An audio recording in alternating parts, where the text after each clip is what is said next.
Good day to everyone. In our previous video, we had studied about the software testing and its types, that is, white box testing, black box testing, gray box testing, and we had also studied about the types of white box testing. Now let us see the difference between black box testing and white box testing. In white box testing, the testing is done by the developers. Here, no test engineers will be involved. In black box testing, it will be done by the test engineers and not the developers. In white box testing, developers they look into the source code and they'll test the logic of a code.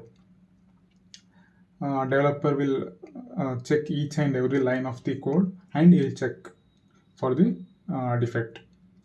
But in black box testing, tester will verify the functionality of an application against the requirement that is given by the customer. He'll check whether the developed functionality is as per the requirement which is asked by the customer.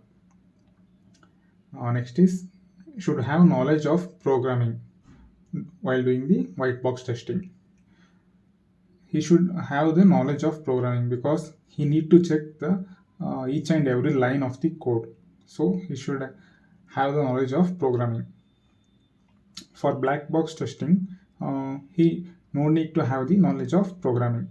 He will just check the functionality of the program, and if he finds any of the defect, then he will send it back to the developer.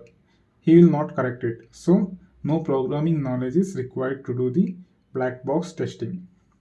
Next is should have knowledge of internal design of a code. If anybody wants to do white box testing, they should have the knowledge of programming and internal design of a code. They should have the knowledge about the internal design of those software. In black box testing, no need to have the knowledge of internal design of a code.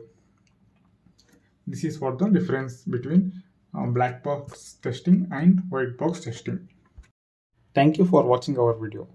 Please do not forget to subscribe to our channel so that you do not miss any of our video or updates. Thank you.